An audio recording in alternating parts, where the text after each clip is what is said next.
Ding, ding, ding. It's time to begin the show. I know, I know. Already 6 in the evening. Get your life together. Oh, Jesus. All right. Lead us in, leading man. Oh, jeez. Well, hello, ladies and gentlemen, and welcome to Aniclash Backstage, where we show you the inner workings of all things Aniclash, as well as discuss all things anime, video game, and AFGC. I am your host and co-owner of Aniclash, TSD0, joined by the one and only Snake with the championship Snark, and co-owner Euchre. Yeah, ye, ladies and gentlemen. I'm feeling and, proud of myself. and this is Aniclash Backstage. Did you So, did you see my video that I made on Twitter? I think you liked I it. I think My I did? my my Airthrow combo. Yeah. You're I've you're really I've high been trying to aggro figure combo. out. Yeah, I've been trying to figure out a way to use like forever because if you air throw somebody with Hazama and you're too high, you can't really combo off. Yeah. Well, I mean, I guess now you found a way. Yeah, boy, and that's what I've been hoping for many a year. All right. Well, just real quick shout out to anybody in North America. Happy 4th of July, everybody. I'm eating Star Spangled Cookies. Yeah. Or as people in other countries say, Happy Burger Day. I like burgers. Listen, dude, if I had a place to go, I would be at a cookout right now, shoving cheeseburgers down my gullet.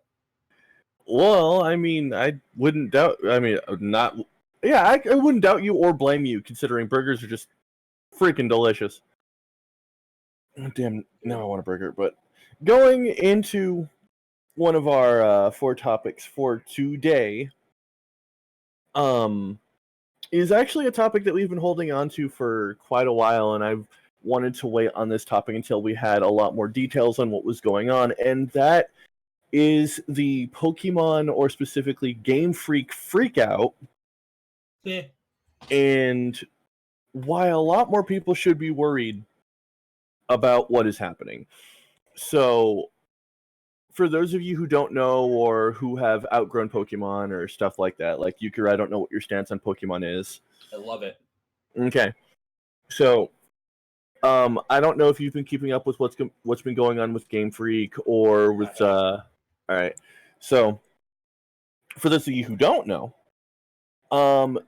there has been a bit of a bit is an understatement. There's been a major controversy happening with Sword and Shield lately, and the thing is, information has been released that unlike prior games, Sword and Shield will not have all of the Pokemon, nor will it have a national dex. Well, Now, slow down. Slow down. No previous Pokemon game has ever had all the Pokemon. yeah, But that was a high expectation for this game, considering yeah, this is the first main installment in or on consoles, because yeah, every other main Pokemon game has been on a handheld, which I mean, I guess the Switch is technically a handheld, but that's yeah, not but the point. it's officially considered a main Yeah, console. it's got But the hardware. that's the thing. The fact that this game doesn't have all the Pokemon isn't the problem. The main problem is that it doesn't have a national dex, and what a lot of people assumed and unfortunately got confirmed, means that you cannot transfer your Pokemon into the Galar region if they are not approved. They're not in the game. Exactly. So if they are not in the main Galar Pokédex, they cannot be transferred over. Now, So, like, just to illuminate on this topic a little bit for anybody that doesn't super follow Pokemon, what you could do in the past, like the first example for me that comes to mind is Pokemon Ruby and Sapphire. yeah. Like, okay, so different versions of different games have come on, brain. They have different variations and yeah. placements of Pokemon. They have like version specific Pokemon. Yeah. And some, like, this isn't how it's going to work for Sword and Shield, or this isn't what the problem is, but it's kind of a similar thing. Yeah. So for like Ruby, for Pokemon Ruby, you had Zangoose. I think it's Zangoose and Seviper. Yeah. And Zangoose was in Ruby, and Seviper was in Sapphire. And they were both present in Emerald. Correct. You could not get Seviper in Ruby, but you could trade Seviper to Ruby. It's kind of a similar situation for this. Yeah, except like Seviper's code existed in the game, but Seviper wasn't in the game. Yeah. That's the problem that's going on here. Is they're not there. Yeah. It's Now, the thing is, adding fuel to this fire is the fact that the reasoning for Game Freak saying that unless they're already in the Galar Pokédex, you won't be able to transfer it over is because, one, they have to make entirely new models with new animations, which is false because people have already found out that they are porting models and animations. Oh, boy. And two, that they are trying to focus more on a graphical upgrade, which is sure as hell not showing now because of those Ocarina of Time looking trees and a whole bunch of other graphical and animation problems. Granted, yes, we might be seeing an earlier build, but the fact that the game is still so close to launch is very worrying. Right.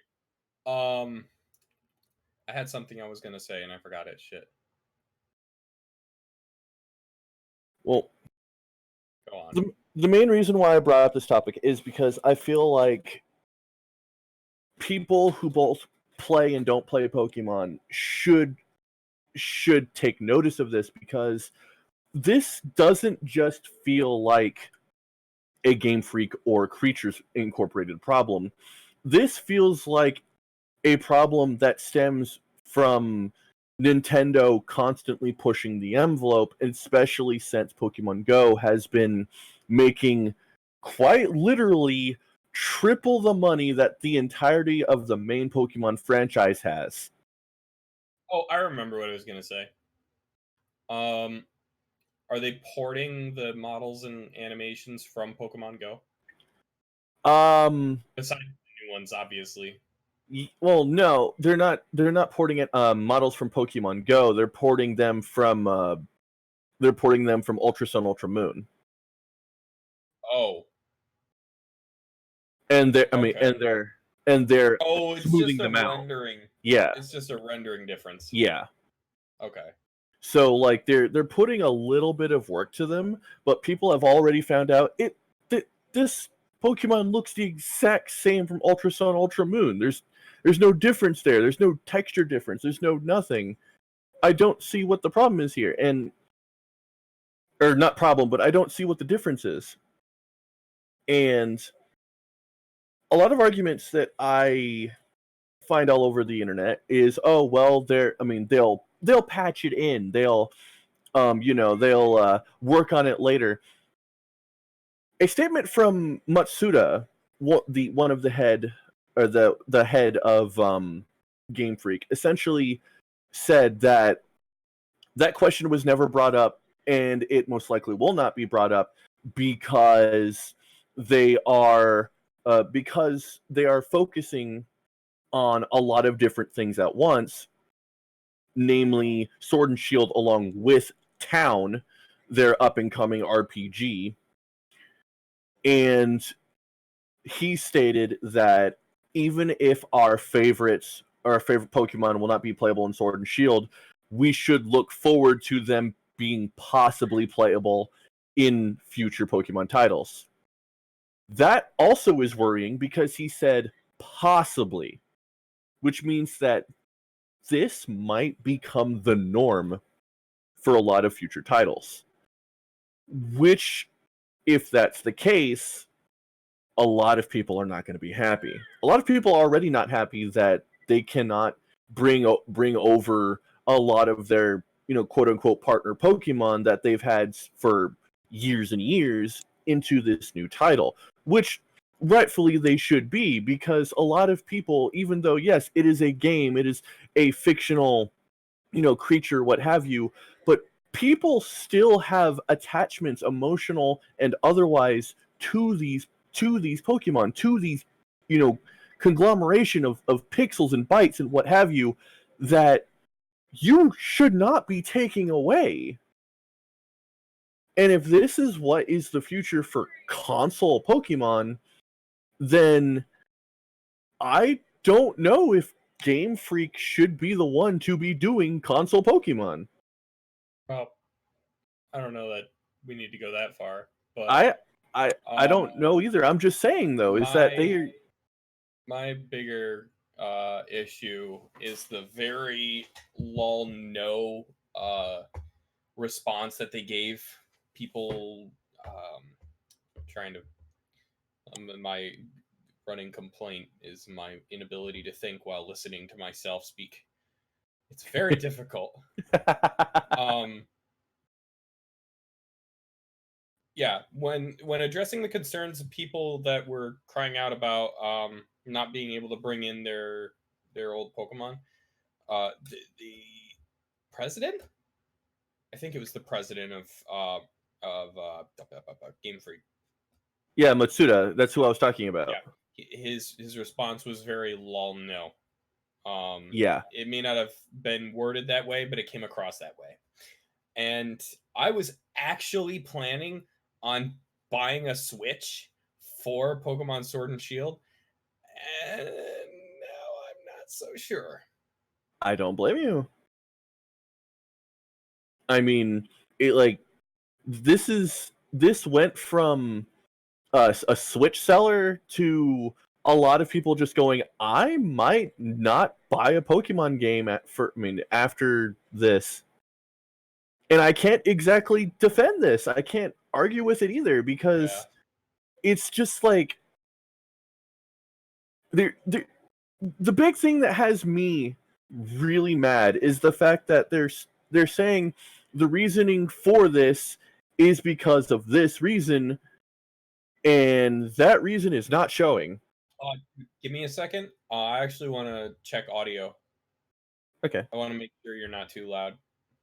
Okay. I want to make sure. Go ahead and say something. Something. Go ahead and say something. Say something like a go ahead and say something like something like a full sentence. Something like a full sentence. Something. Okay, that's good enough. There's going to be a lot of echoes, but I don't care. My wife just told me to stop being a smartass. I agree. He agrees. But they're stating that it's graphical reasons why they couldn't port all of the Pokemon into a console game, and I say no, that's not the reason. The reason, most likely, is that they're on a time crunch because of Nintendo, and they're split into two because they're working on Town at the exact same time. And the fact that they are working on Town at the exact same time already shows that they have split resources. And I'm telling you right now, regardless of whether or not this is true, the moment Sword and Shield is even remotely less than people expect it to be, it's gonna explode.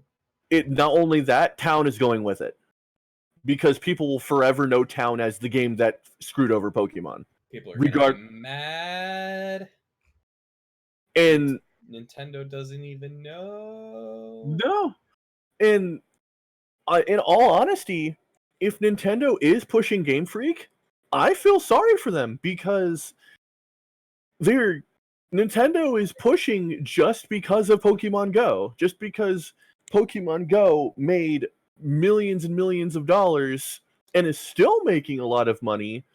Whereas mobile gaming is the wave. Yeah, like that's just how mobile gaming is, and it sucks because now if you looked at the Pokemon Company conference that happened, I think it was like 2 weeks ago, what was their main focus? Mobile titles. It was Pokemon Home, Pokemon Sleep, and Pokemon Masters. We got a little bit more information on Sword and Shield, that's true, but that was not the focus. The focus was mobile. And that says a lot. Because it's easier to make a mobile title and make millions and millions of dollars in return, especially when a mobile title is low effort. Like low effort compared to a full-fledged game, not low effort as in like, it's easy, anyone can do it. But it's also not as costly. So not only do you make your money back real quick, but you can make a plus even quicker. Yeah. So this is something that a lot of people should be taking notice of, and people who are defending Sword and Shield, I understand. I understand that Pokemon is a franchise near and dear to you, but I am a Pokemon fan too. Euchre over here is somebody who likes Pokemon. I don't know how far. I'll play Pokemon Go every now and then. And I like it enough. The thing is that this is a problem that should not be defended and should be brought to attention. Because I'm telling you, Game Freak needs to delay this game. Nintendo needs to delay this game. Because if every single problem is not dealt with or answered, and I do mean every single problem, town's going down with it, and Game Freak is going to take a massive hit, which will also reflect on Nintendo.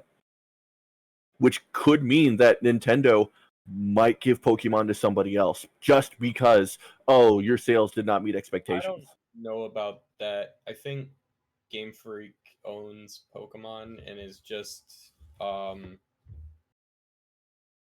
don't know. I don't know that I could be wrong, but I don't think Nintendo has final say over ownership of Pokemon. Well, we'll find out. Speaking of finding things out, here's a little more on the lighthearted good news. A lot of people found out, much to their glee, that the Igavania is back. What? The Igavania is back.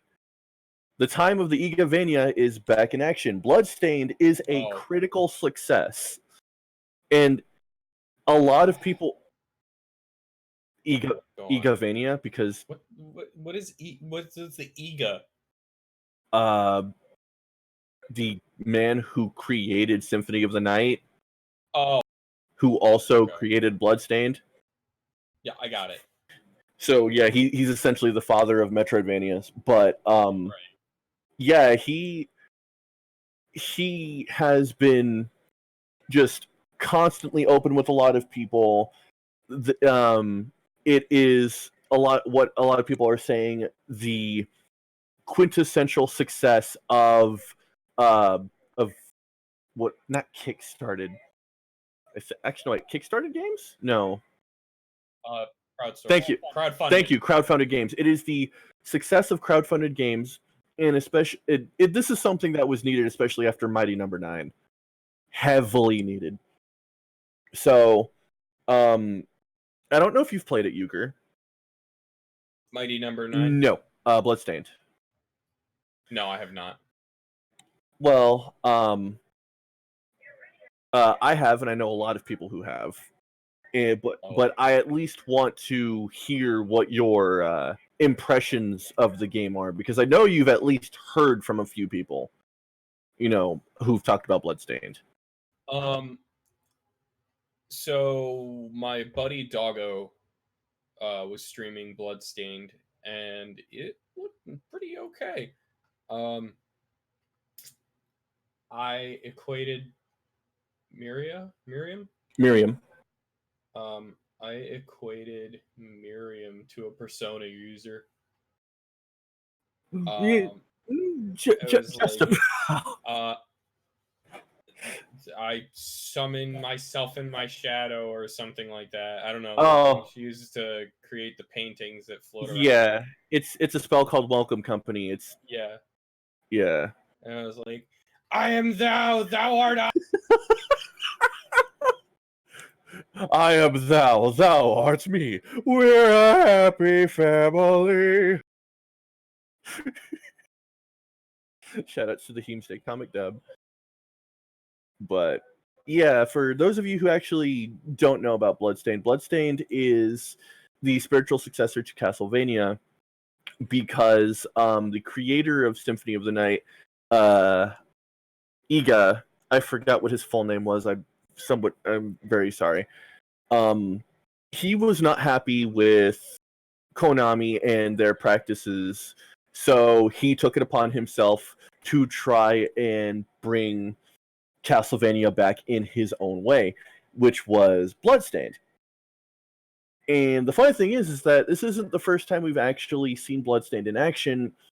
Curse of the Moon, which was an NES Castlevania spiritual successor and the prequel to this game, was actually released as a backer project and a backer reward, which people had met, thankfully.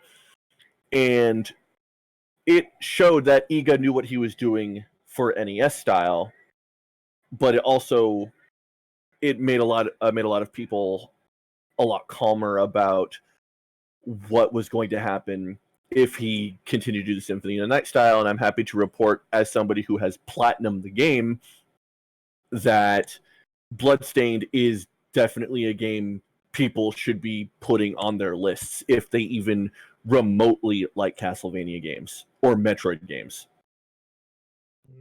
It's a lot of fun. It's got difficulty in there. It's got grinding if you want to, but it is not by any means necessary. Thank you.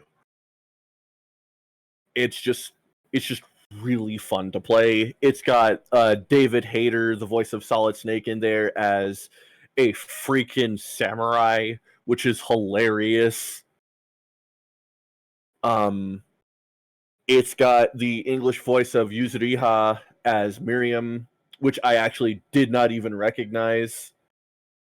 So that's pretty cool. Yeah, I didn't either. Like, I forever cannot look at Miriam and not think, oh, hey, Yuzu/Futaba. Well, shit. Oh wait, she was Futaba as well. Yeah, the English voice for Yuzuriha is Futaba. It's actually the same tone she uses for Futaba too, just in a lighter, bubblier usage. I see. She doesn't use an English accent. More of. Anywho, she does use a bit of an thank you, Euchre. an accent. Oh my god.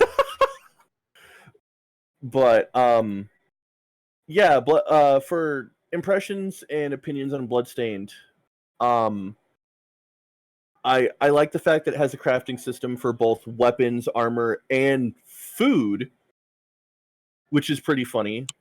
Because the first time you eat food, you actually get a permanent stat bonus, which is something I've actually never really seen in a Metroidvania before. One of the food items you can make is pizza. And mind you, this is food made by using alchemy. So you literally just place the ingredients, put them in a circle, and then lo and behold, there's pizza. Can we just get that for real life? But going from topic number 2 to topic number 3, here's something that I know Euchre's going to have a lot of say in because he was there for a bit. Huzzah! So, topic number 3, CEO/Fighter Fest, a money match made in heaven. So I can't say anything about Fighter Fest because I left before Fighter Fest started. I saw a little bit that they streamed, and it was really funny and really awesome. I was there from like 6 o'clock on Friday. Excuse me. 6 o'clock on Friday to 6 o'clock or 7 o'clock on Saturday. I wanted to get 6 o'clock. I wanted to get home before 8 o'clock, so yeah. It's a very long drive from my home to Daytona Beach. But I do live in Florida, so I have the privilege. Though I prefer just driving to Orlando. It was fun. It was I mostly, just sat around and played Blaze Blue with the boys. I was there for top 8. Okay. I kind of left to go play games after Fenrich went up 2-0. But I looked away and then I looked back and Fenrich won and I was like, okay. Back to the games. I mean, I'm cool with watching Blaze Blue top 8s. They're great. It's good Blaze Blue. But when you're at the venue and you really want to play the game, you don't care about what's going on stream. Nope. But it was really fun. There was all sorts of like well, there was a few like food things. There was Dippin' Dots and pretzels and popcorn. The popcorn sucked. Ask Kira. He and I sat down in the bring your own console room for games, or rather I did, and then I sent out like a shout and I was like, hey, come fight me, nerds. And Kira came and found me and said, I heard you've been wanting an ass whooping. I was like, you're damn right. And he got a bag of popcorn for breakfast because he hadn't eaten anything yet. And I took one of the pieces of popcorn and I was like, man, this sucks. Why are you still eating it? He's like, I'm hungry. Hey, beggars can't be choosers. There was as usual all sorts of stalls and stuff. Or there was this Vitrix thing, which I guess is like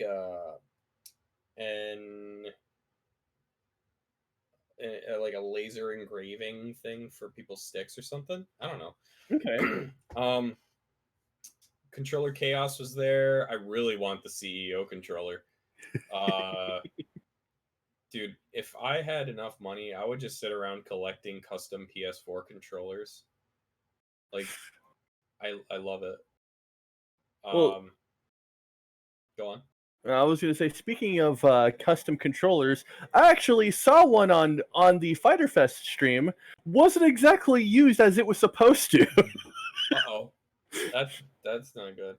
No, it's actually really good. So, what happened in Fighter Fest is, a quote unquote rivalry was happening between Jabali and a New Japan Pro Wrestling star by the name of Nakayama. Oh yeah. And Nakayama straight up called out Jabali for last year because apparently Jabali had come up had risen up against Nakayama, but it was a little after his Achilles got hurt, so he was still in crutches, and he used his crutch in the match against Nakayama when the ref was down, so that Nakayama could get knocked out and he could pin him.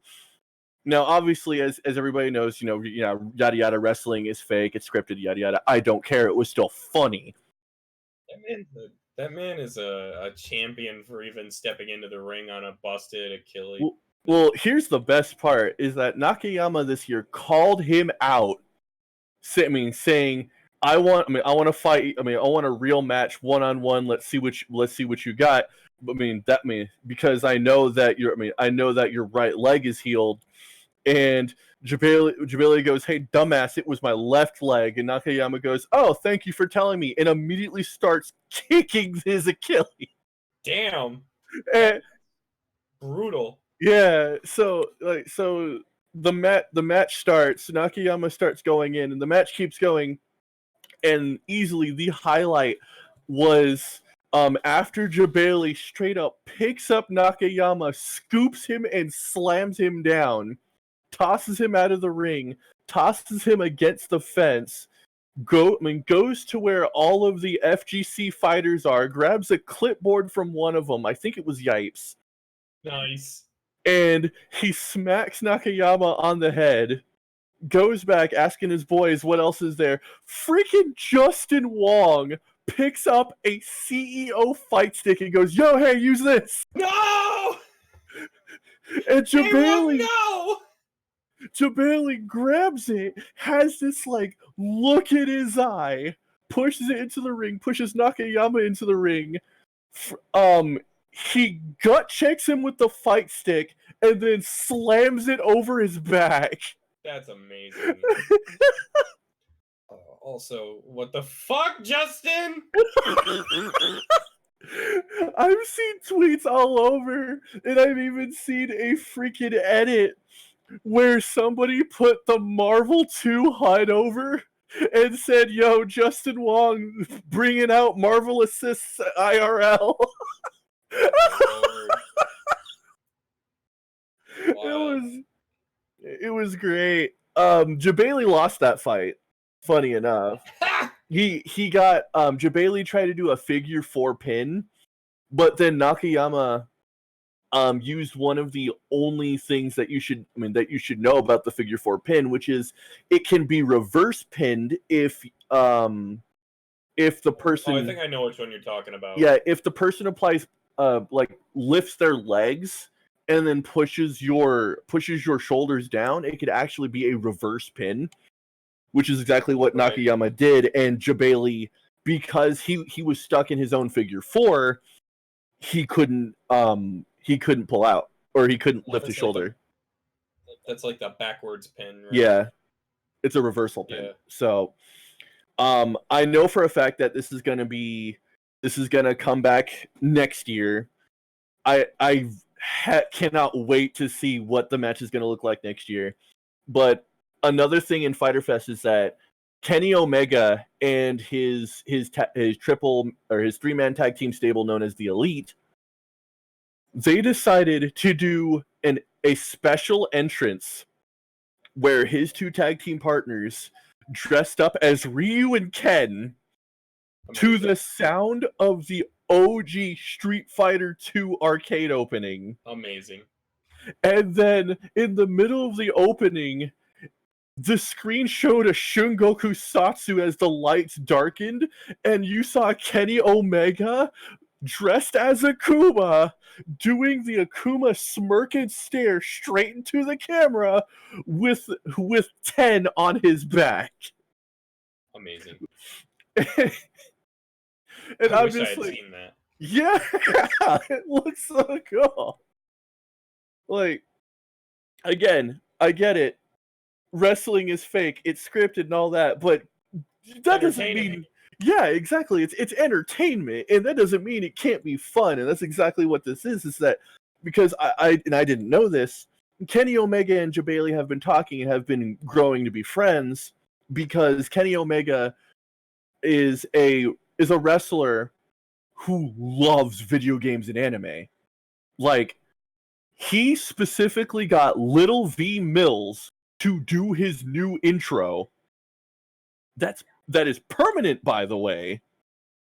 And he constantly does references in his outfits to anime and video games. Like, one time in a pay-per-view show, his overcoat to his wrestling attire was quite literally the Black Knight Kirito coat from SAO. What a ham. I know. One of his moves is literally called the One-Winged Angel. Good lord. It's amazing. So it's just amazing and it's hilarious, and Fighter Fest was just a lot of fun. And CEO, from what I saw and from what I was watching from Euchre's Twitter, seemed to also be a lot of fun. But on top of that, I was also seeing a lot of complaints because of Daytona in general, which unfortunately, which is it's Daytona. Daytona sucks. Yeah. You're in the South. South Florida isn't the South. You're in the South if you're like north of Orlando. Like I'm in Tennessee. I'm in the South. Yeah. I am in the South. South Florida is more like the North than like any place north of Orlando, as far as I can tell, and from what I've heard. Yeah, and Daytona is unfortunately peak the South, and they are very, I'm going to be nice and say old-fashioned when it comes to a lot of things, and unfortunately that means that they weren't exactly very hospitable. From what I was seeing, a lot of FGC players and a lot of other people who were attending CEO saying that they were running into a lot of problems, not being seated at tables, or just straight up being passed over at restaurants, just like a whole bunch of things. So I'm hoping Jabali took notice of that. Well, but he's well aware of the issues of racism. The issue is that he's signed into a contract for several years for usage of that venue. So he's kind of stuck for the time being. Okay. But at the same time, this just makes me more excited for CEO Taku, Right. which I know CEO Taku is going to be an event that is going to be heavily watched by me anyways, because I have been itching for some Undernight for some reason. Do not ask me why. But I have been itching for some Undernight action. I have been watching smaller tournaments, and I just want to see that game played competitively, like hardcore again. Just because of the Evo announcement and everything else. And from all I've heard from CEO with how Blaze Blue was and about how all these other tournaments were, I'm just like, oh, I can't wait. Especially since I think CEO Taku's theme this year is Dragon Ball? I think? I don't know. Because last year was Persona 5, or Take Your Time. That wasn't last year. No, that wasn't last year. That was 2 years ago? Last year didn't have an opening theme. But yeah, you're right. It was 2 years ago. Yeah. And it was Take Your Time. So I'm hoping that they have a theme this year. But if not, that's fine. Just CEO Taku is just something that I like to watch in general, and should be watched by anybody who likes the AFGC or just anime fighting games in general. So, going on to topic number 4. And this is something I wanted to have a deep discussion about because it really got me thinking. And on one hand, there are pros and cons of both sides. And that is, should companies listen to their fans or no? Yes. Period. Well, stop and conversation. Here's the thing, is that there are pros and cons to listening to the fan base, and ultimately it can be both good and bad. And one of the things I like to bring up on the good spectrum is English voice acting returning to ArcSys games, especially after the little dry spell that was Xrd and then CF. And part of the bad is modern Sonic games. And there are plenty of examples of companies listening to their fan base and it being good, but unfortunately there's also plenty of examples of companies listening to their fan base and not exactly realizing that it wasn't a good thing that they did. Well, frankly, Sega just sucks at making video games. I can't argue So with does, that. so does Sonic Team, for the most part. They get a gem in there every now and then, but typically Sonic Team can't make video games. Yeah. I mean, I think honestly that's one of the reasons why Sages exists. Sages. The Sonic Amateur Games Expo. Oh. Okay. And it's essentially it's where like Sega and a whole bunch of other people come together for people making games within like Sonic's engine or Sonic related or what have you. Like one time somebody made the entirety of Super Mario Bros. In the Sonic engine, which was hilarious. Wild. Yeah. But I do agree that Sega does need to rethink where Sonic goes because Sonic Forces was not good. But just going back to our original topic, while I do think it's a good thing that companies should listen to their fans, I don't think it should dictate what they do.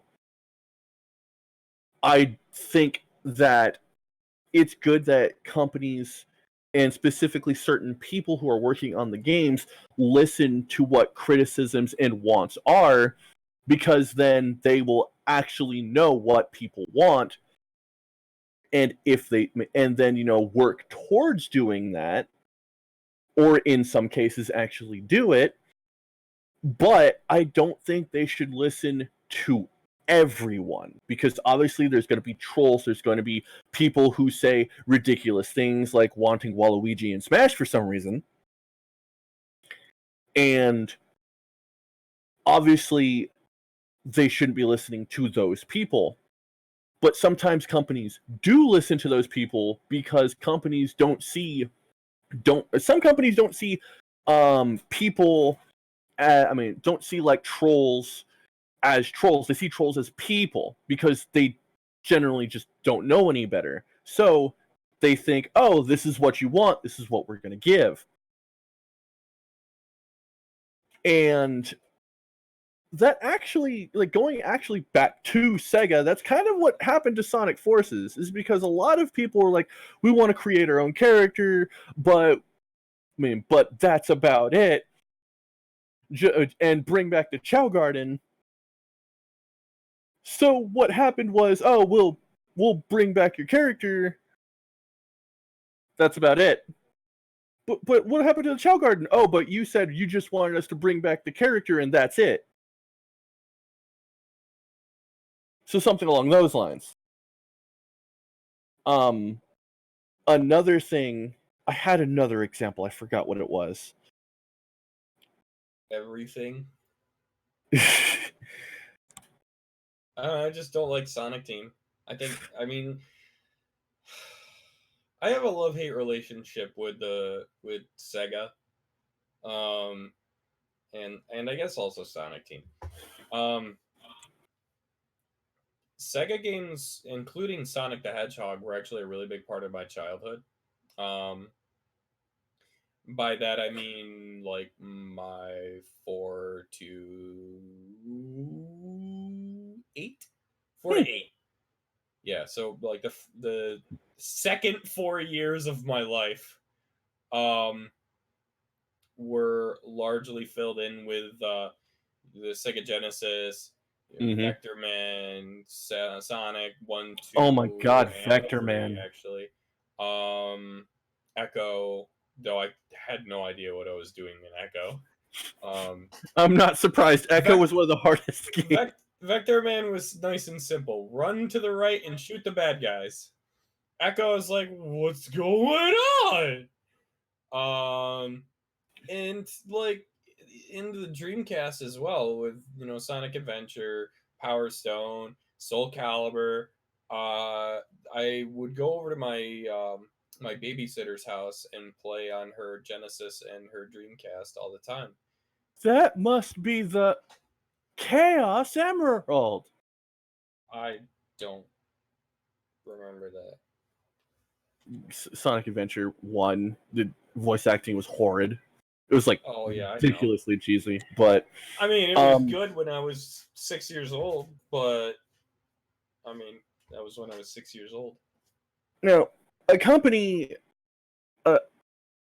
an example of a company listening to their fans and doing good by it, funny enough, is on another side of that spectrum, Nintendo. Nintendo has listened to their fans when it comes to Smash. Unfortunately, Nintendo has a very big problem of selective hearing, because while they're listening to a lot of people about what they want in Smash, like with the Smash ballot and everything else, they're just pushing aside the people who want a new F-Zero. But at the same time, a lot of people also was crying out for a new Star Fox, and when they got Star Fox Zero, which honestly isn't a bad game, it's just the motion controls really shouldn't have been mandatory.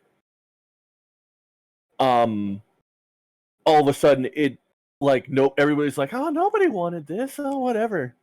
And now we're not going to be getting another Star Fox for a very long time because Nintendo listened to its fans. Yeah. Okay. Well, I mean, yeah, you're right. You can definitely be a double-edged sword. If you listen to idiots who don't know anything about video game design, you're gonna make a bad video game. Yeah, but the problem is that not everybody is a game designer. Everybody just. Yeah. Unfortunately, most of the people that play Sega and Nintendo games are idiots that don't know anything about game design. By the way, shout outs to Christian Whitehead, Pagoda West Games, and everybody who did Sonic Mania, by the way. Yeah, for real. That game was actually really fun. Game was godlike. But that's the thing, is that, like, it could be both ultimately good and bad for a company to listen to its fans. And I believe that a company should have people who understand how social media works and how just understand how people are in general. Because having a good, I think that counts in the PR department. I think. I don't know.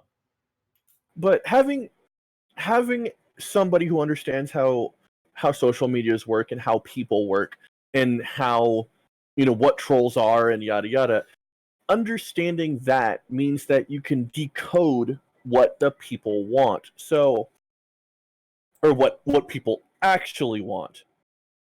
So instead of just listening to the people and giving everybody Minecraft Steve or Waluigi and Smash, or giving everybody Sonic Forces or, Star Fox Zero and what have you, they can listen to the other people, the people that give us Banjo, the people that give us Sonic Mania, the people that give us Soul Calibur 6, because I forgot who the creator, the main guy of Tekken was. I think Harada is his name? Yes. Harada. Because Harada was listening to a lot of people saying, oh man, I wish Soul Calibur would come back, and he was going, you know what, I have a lot of experience in Tekken, I think I want to do Soul Calibur next. Lo and behold, there we go. Word of mouth can do good, but it can also take away at the same vein. Yeah. So,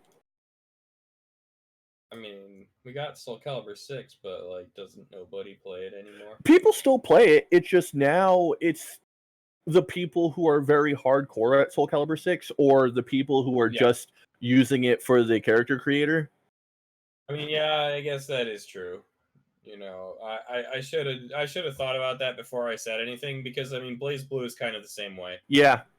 Like, that's the thing. Is like a lot of people are going back to Blaze Blue. At the same time, a lot of people are getting burnt out on Blaze Blue and going to other games. I haven't been seeing a lot of people getting burned out on BB. No, I've been seeing less people get burnt. I mean, saying that they've been burned out or leaving Blaze Blue, and I've been seeing a lot more people going. You know what? I kind of want to go back. We're definitely talking about CF and not tag. Yeah, because when it comes to tag, a lot of people are leaving because tag is getting stale. Tag is whack. Ultra whack. Hey, I like tag a lot more than CF. But then again, that's just my personal preference because on... You didn't even notice. What was that noise? I moved you to the commentary room. For daring to say that you enjoy CF more than BB tag. Other way. Or, excuse me. Yeah. We'll edit that out in post. You're the one who's doing it in post. I don't do anything in post. Exactly. But yeah, I meant to say enjoying tag more than CF.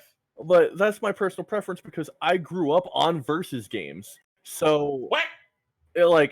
I was like 6 years old, and the first time I play like a major fighting game and I knew what I was doing was Marvel vs. Capcom. What? And I was playing Strider and Mega Man. What? Hey, don't you dare call Mega Man whack. Strider is fine because he's niche as fuck. But I just personally prefer tag more because it's a lot more chaotic and it's a lot more fun to me. Does that mean that tag is a better game than CF? Hell no. As Euchre most eloquently puts it, tag is whack, which is why I love it. But it doesn't mean it's a better game. What? I think Euchre has turned into a duck, ladies and gentlemen. I can't do it. No, because all we need to do is just put a Q next to what you're saying, and there we go. What? But going back to the original topic is that, like, again, BB Tag, it's like a lot of companies have been hearing, hey, we want a crossover game between BB Tag and Guilty Gear, or we want an anime crossover game, kind of like, like Marvel does. And we got it to an extent because it's not Guilty Gear, but at least it's a crossover game. It's fun though. It is definitely jank as hell, but it's fun. But yeah, companies listening to fans is, as Euchre put it, it's a double-edged sword. It can bring something amazing and good, but at the same time, it can give us Sonic Forces. Ultra whack!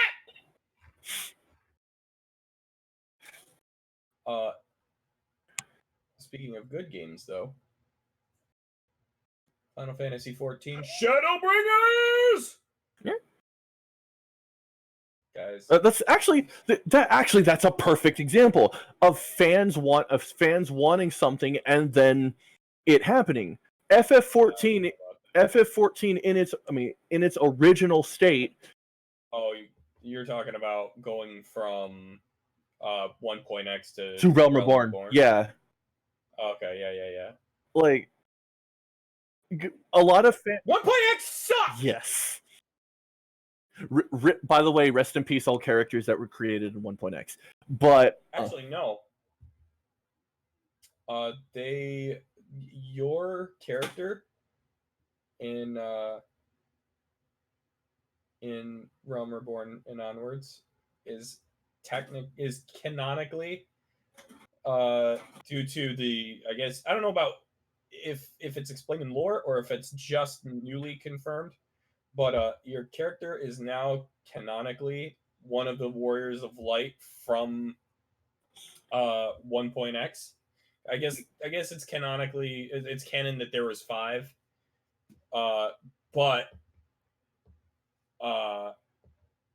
you were teleported out of Cartano Flats or whatever it was. I don't remember. During the calamity, and you got stasis for 5 years. I think 5 years. And they added a new mount recently, Legacy Chocobo mount that says that the Chocobo has been searching for you for 5 years since you disappeared at the Battle of Cartano Flats.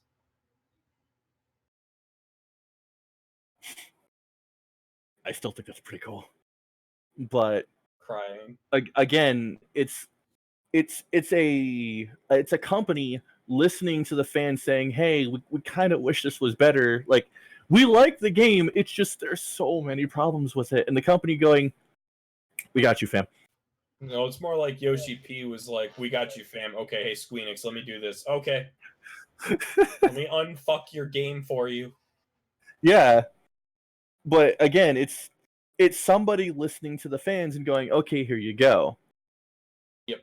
If to be completely honest, if Square Enix was listening to everybody, 14 would have been shut down instead of put into a Realm Reborn. Absolutely. Because everybody and their mother, me included, was saying, I really think that game needs to be put out of its misery at this point, because it's losing people, and it's just, it looks cool, but there are so many problems with it. Like, we do not talk about the menuing in 1.x. We do not. It is that bad. It was that bad.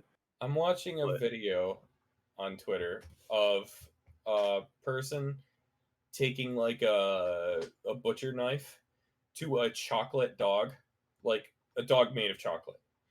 Yeah. And they've got a golden retriever, an adult golden retriever, and a golden retriever puppy sitting by the door watching.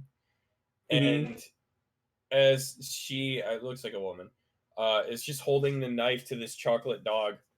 The adult golden retriever turns around, stands up, opens the door behind them, walks out, realizes the puppy is still in there, walks back in, forcefully drags the puppy out, and then closes the door. Oh my god. It's hilarious. Twitter. Retweet this. Man. A lot of things happened in the 3 weeks that we were out. Indeed they did. And unfortunately, we still haven't had a CF bracket run in 3 weeks. No. But then there was a lot of things, like we're definitely not contesting with CEO for one. Yeah. And I didn't know what was going on for like 2 weeks. Well, okay, 1. Yeah. Yeah. I didn't know what was going on with my life 2 weeks ago. I thought I was going to be flying up to New York for a weekend. That ended up not happening. I thought that was going to happen last weekend. Still ended up not happening. So I ended up going to CEO, and we weren't going to contest with that anyway. And now we've got this guy. And the reason that we didn't have a bracket run 2 weeks ago was because I opened it way too late and nobody ended up joining. So yeah, that was my fault. It's all right. Like I said, then everybody makes mistakes. Well, it wasn't really a mistake. It was just more like, we have no idea what's going on right now. We're just playing everything by ear. Not to mention, I could, like, even when you were about to be gone or going to CEO, when we were originally going to do a bracket, I didn't even know if CP was going to be, or PC was going to be able to stream, because I can't stream. Like, for those of you who don't know, I can stream. I mean, I can stream myself doing games because it is a window capture from a PS4, but it's hard to stream other things. Like it's hard to stream CF along with putting all of this stuff on, putting it on OBS and doing some other stuff because my internet has a tendency to just go poof, and then that's it for no reason. Exactly. So I can't have a stream like Aniclash riding on the shoulders of an internet that is a hamster in a wheel at best. Yeah, that's dubious. So we don't want that. No, we do not want that. That's why I wanted to trust PC, and unfortunately, I couldn't get a straight answer of whether or not he was going to be able to be there this weekend or not. And then we found out that hey, CEO is happening. We're going, oh, yeah, we're not going to. Nope, everybody's gonna be gone. Don't bother.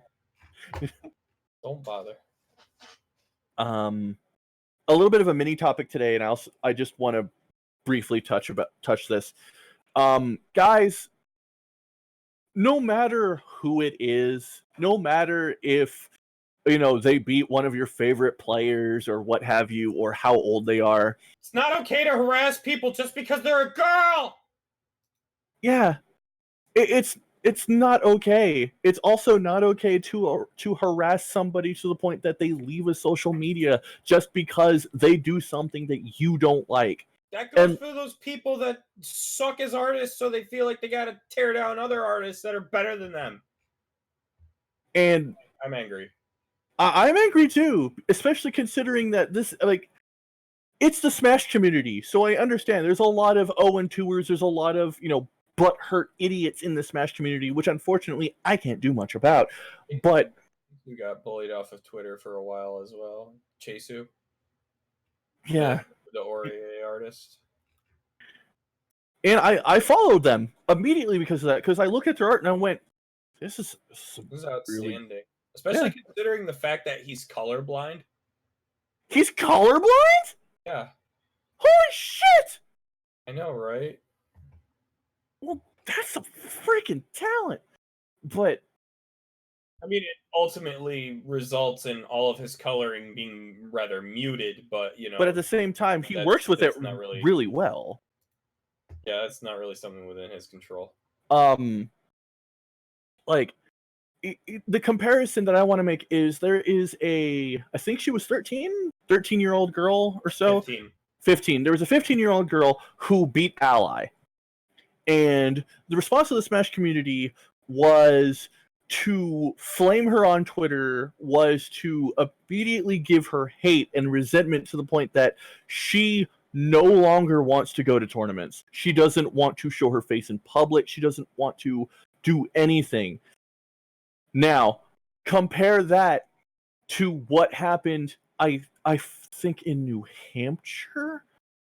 There was a Tekken tournament that happened a while ago. That was it happened in a bar, funny enough, and I was watching it I was watching a replay of it thanks to a Tekken player that I follow, and it was this 16-year-old girl who plays Lucky Chloe, who won the entire tournament and is going to be going to EVO. Her registration is going to be paid and everything. She's going to EVO to compete for the Tekken World Tour. And speaking of Ally, he's actually retiring from Smash.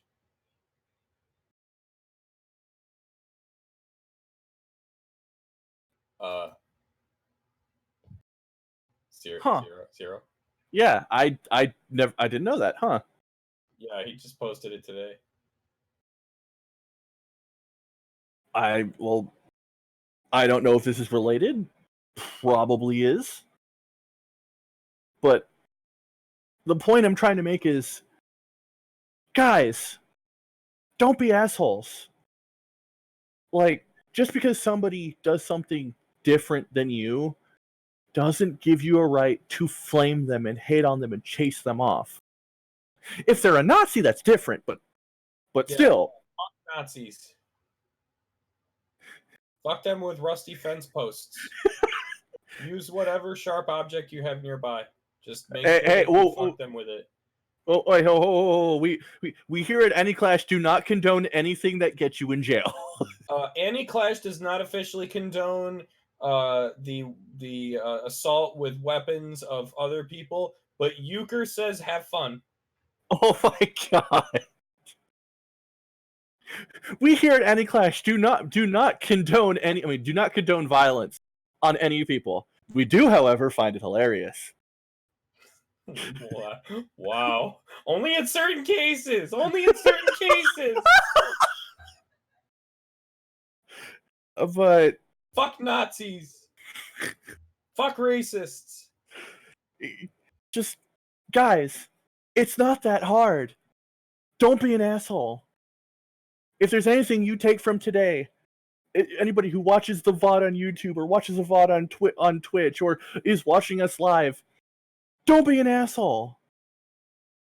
If somebody is doing something new and it works, like a 13-year-old girl who beat top players at a local using 15. Isabel.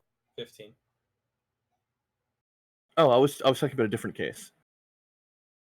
Yeah, that was her. Oh, that was her. About a 15-year-old girl who beats top players using Isabel. People are like all over the goddamn place with her age, and ranging between like 13 and 16 years old. Either people suck. It doesn't matter how old she is, guys. It doesn't. Just don't do it. Be nice. She accomplished something at a young age that a lot of people would kill to do. What you're doing is you're stunting her growth and you're cutting her off. Because now, all she's going to associate with Smash is hate and fire. And not the good kind. Alright. I think we are starting to ramble. Yeah. I was actually going to cut it there, too. Go ahead and close us out. Yeah. Alright, guys. That is going to do it for us here at Aniclash Backstage. Once again, don't be asses. Be nice to each other. I am your host, TSD0 here, co-owner of Aniclash, here with my good man, Euchre. Indeedly do. I do. Oh my god. We'll see you next time, guys. Happy birthday, America! Oh my god. I knew you were going to pull some... Good night, everybody. Peace.